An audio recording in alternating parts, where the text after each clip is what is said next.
Good afternoon and welcome to Charlie's Corner.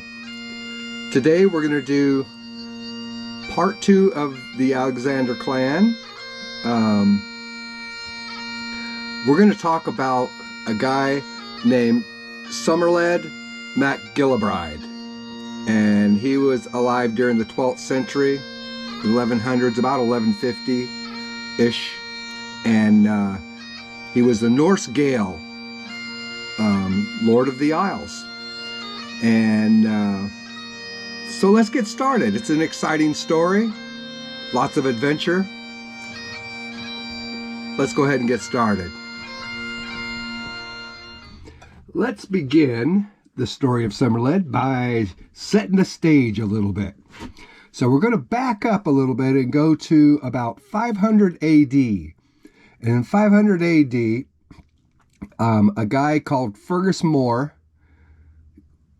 who was a king in Northern Ireland, right here at Antrim, and he came across over to the Kintyre Peninsula, and he established what was to be known as Dalriada.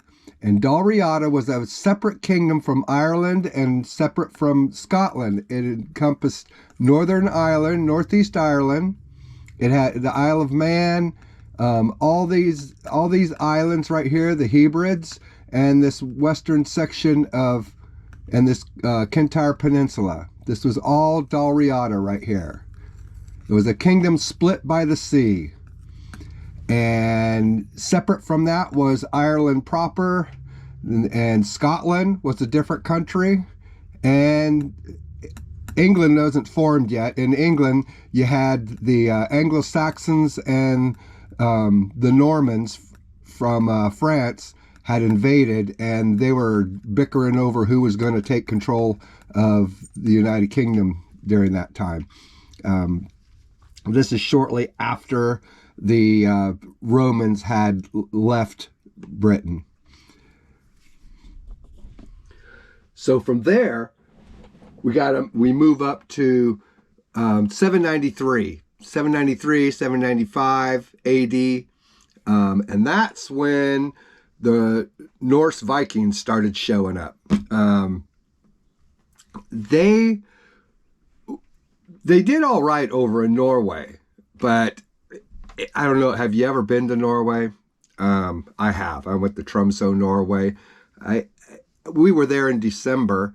I think we were there about 2 weeks. The sun never rose the whole time I was there.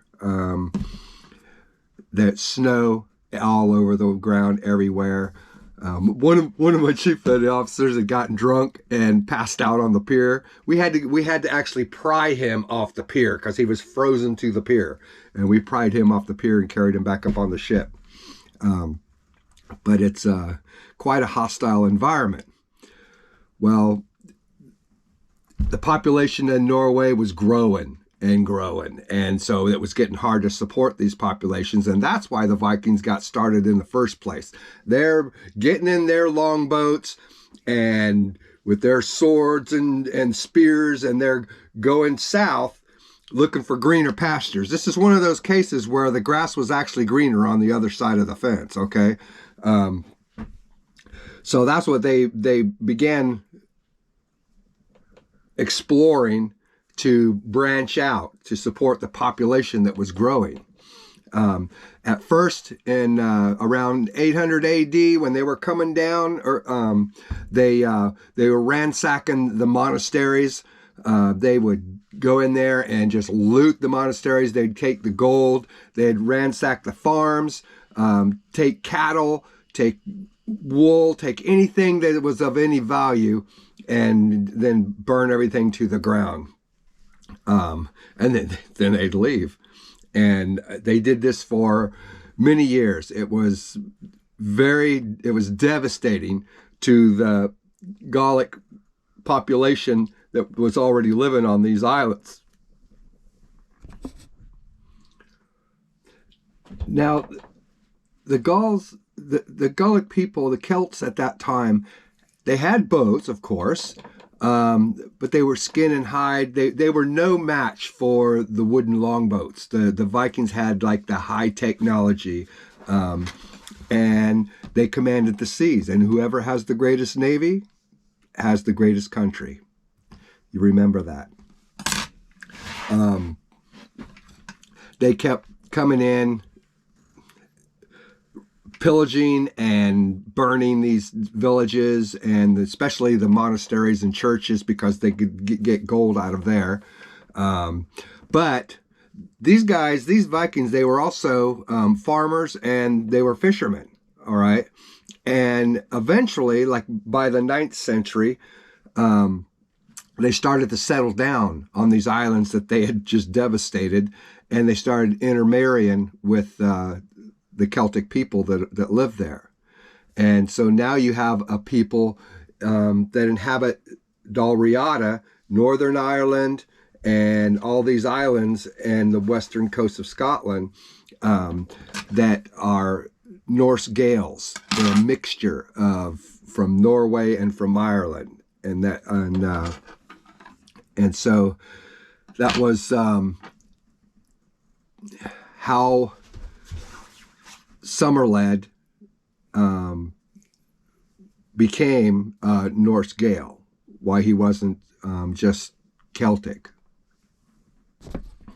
Now things started to settle down a little bit as the Vikings and the Celts intermingled and just started doing the village thing, okay? With the village people. But I know, I crack myself up all the time. It was about 1098 AD when this guy named Magnus Barelegs, and he called him Barelegs because he had adopted the Celtish dress, and so his legs were bare. So he was Magnus Barelegs of Norway. Well, he sailed from Norway down through the islands and wanted to take control of them. All right. And so he's actually drove Gillibride and Gillibride's father. They were living in Argyll on up at the north end of the Kintyre Peninsula, and they drove them back across the sea to Ireland and took control of Dalriada. Let me show you that on a map. Here it is. So Magnus Barelegs of Norway sailed around through the top and come down this way, and he started ransacking and taking control of all these islands and made his way down to Kintyre. And right in here is Argyll, and that is where Gillibride, who was the father of Somerled, lived at that time. And he escaped, and he went back across here to Northern Ireland near Antrim again, and he hid out right over here.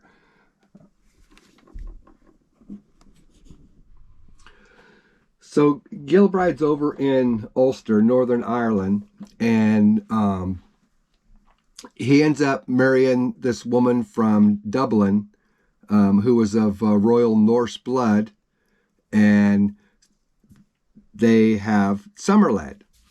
Somerled, by the way, was actually supposed to have been a pretty common name at that time for those people. It meant summer Viking, and but Somerled was born in Northern Ireland, and in exile. Now, Somerled had quite a genealogy, which is the same as mine. Anyway, you could take, and Somerled actually descended from Conn of the 100 Battles, a famous king of Ireland. And his grandfather was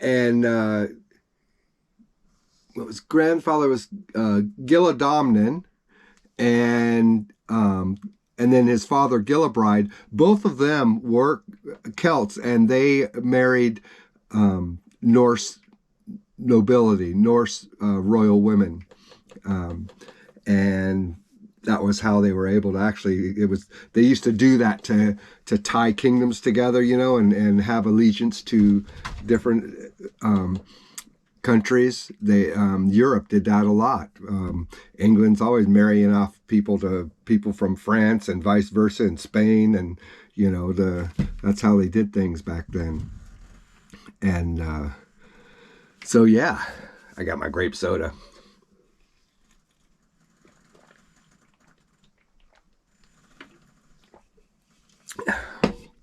Anyway, he was well educated. He would have spoke a dialect of Northern Ireland, the Gaelic Celt language. Would have been a tinge of Norse in it. He would have been able to speak Norwegian as well, and probably Latin. He would probably be able to speak Latin as well. Well-educated young man. Now, the world around Somerled at this time was in upheaval. Okay, you got to think about if you was in this guy's shoes. Okay, first of all, he's got the Scottish under King David encroaching on the kingdom from the east. He's got the Anglo-Normans down in England towards the south, and he's got the Norwegians, the Vikings, coming down from the north. Everybody wanted this land, all right?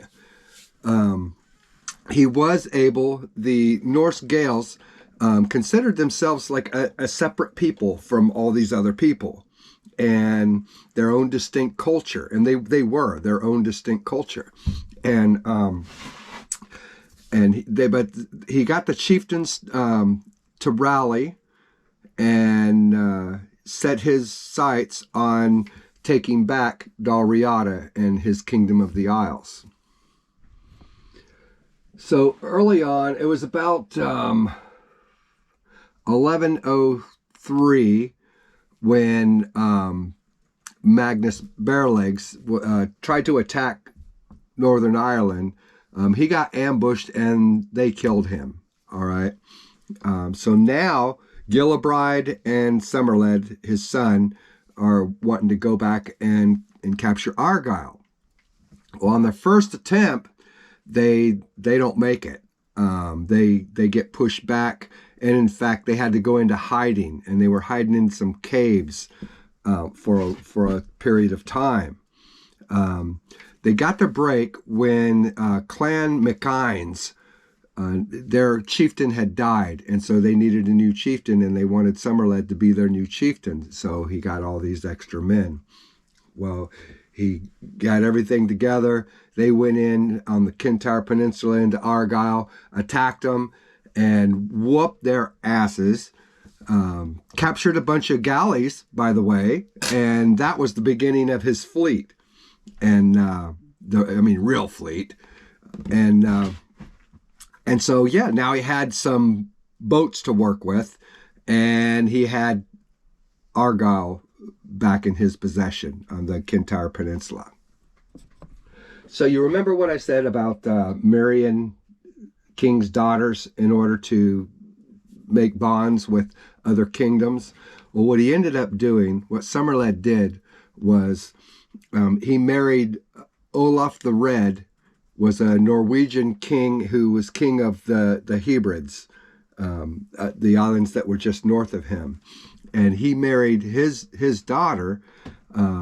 They had 3 sons, which actually became the 3 dominant clans, one of the oldest clans in Scotland and the most powerful.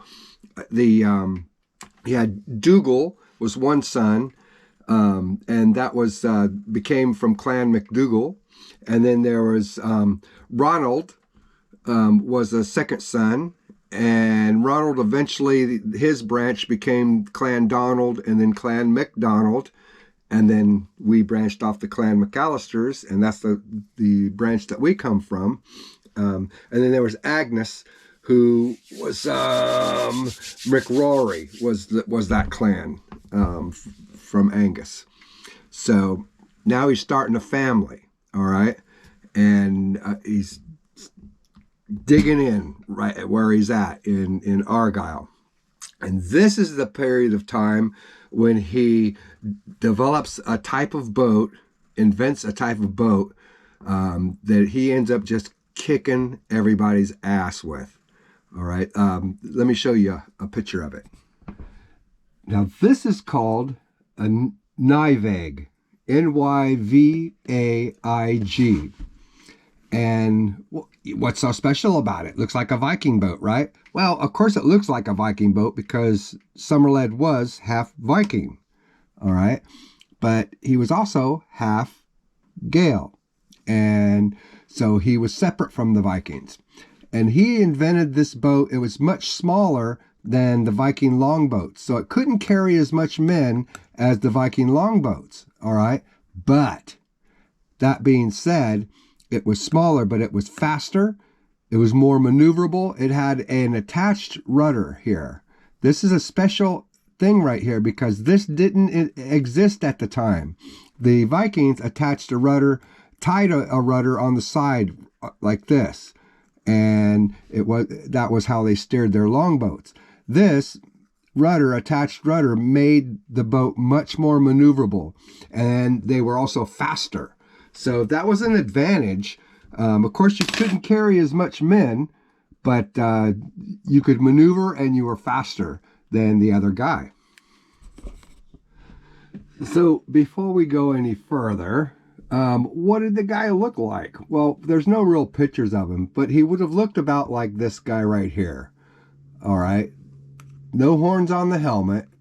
Vikings didn't really have that.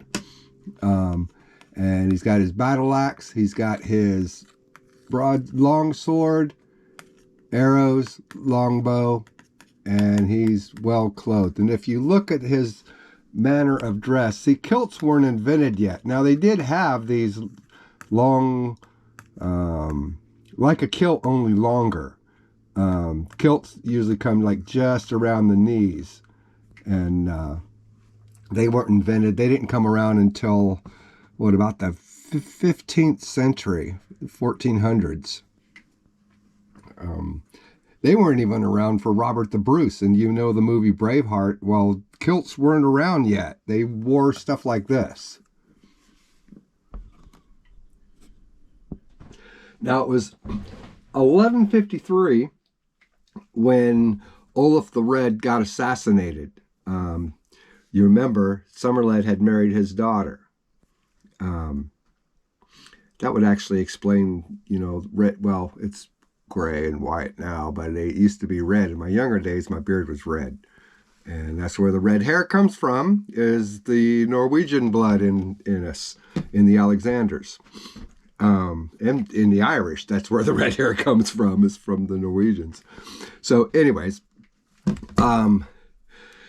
Olaf the Red was down on the island of Man, which was part of his kingdom. And Olaf the Red had 3 nephews that were over in Dublin. And they came over to Man and assassinated him and beheaded him. Wow.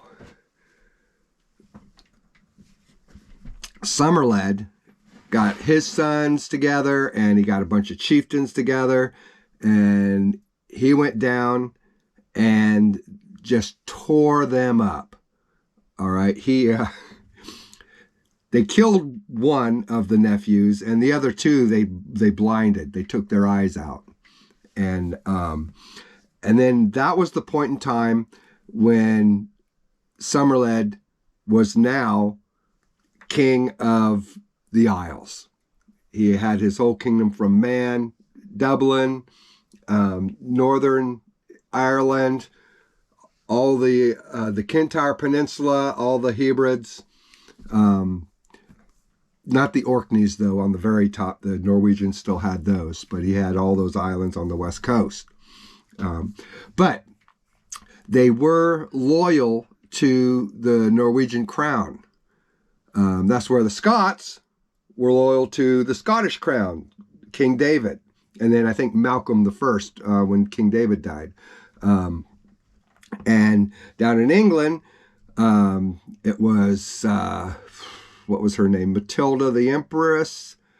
And King Stephen the First, and then Ireland was just like a bunch of little kingdoms all made up. The whole island was divided up into various kingdoms over there, but they were Ireland and the Irish. But the Dal Riata, the kingdom divided by the sea, was under Somerled now, the Norse Gael lord, who was loyal to the Norwegian king, the King of Norway. Now, it was in the 1160s, late, maybe 1168, I think, around there. These Scots started encroaching in on Somerled's land. By the way, here's Londonderry here. This is Ireland. This is the Kintyre Peninsula, which is where my family's from. And Londonderry, right in here, this is where Somerled had been born when he was when his parents were in exile.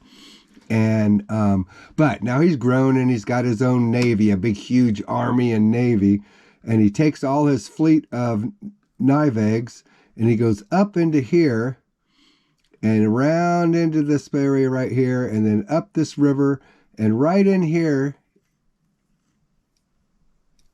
Renfrew is the name of the town. He fights a huge battle there, and it doesn't turn out so well. So Somerled takes his boats and his army up this river, unloads them at Renfrew, and marches on this town, this castle, fortress. And starts out, the Scots, when they're not Scottish, they're actually the Scots. Okay. Back then, the Somerled were the Scoties. Okay. Scotland was Alba, and I'm not sure what they called themselves, if anything at all. Anyways, Somerled killed like thousands of them. They were just massacring them. But then they got up to the fort, and the archers up on the fort unleashed just a hailstorm of arrows and wiped out a whole bunch of them.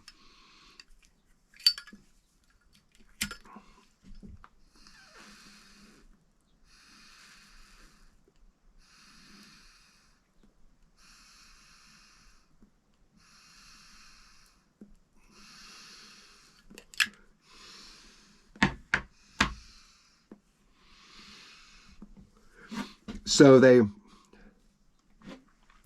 archers just wipe out a whole bunch of them. Then the armies come out and they're all battling. They're sword fights,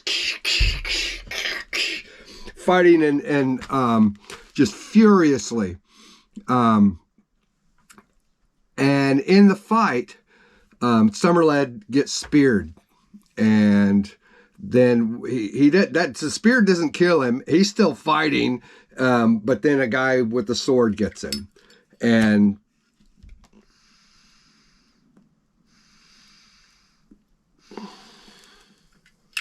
when Somerled's army saw Somerled fall, just took the wind right out of him. And then on top of that, a regiment of cavalry came in and just decimated them. They started retreating. They're trying to get back to their boats, and they're getting slaughtered as they're trying to get back to their boats. And the cavalry cuts them off from the shallows that they needed to wade out to get to their boats. So they have to go at the deep water, and a lot of them drown, including one of Somerled's sons drowned in that battle. And that was the end of Somerled. And that was basically the end of Dal Riata. There have been successive lords of the Isles since that period of time, but it was never the Norse Gaelic kingdom, the fierce kingdom that it was after Somerled had died. And a lot of clans, including the MacDonalds, which we descend from, they fought alongside Robert the Bruce during his battles for Scotland's independence, and they were Jacobites during the 1700s in the Jacobite uprising, which they lost, but we also fought in that one against the English. So that's pretty much the story of Somerled. So that about wraps up my introduction to the Scottish clans that I descended from.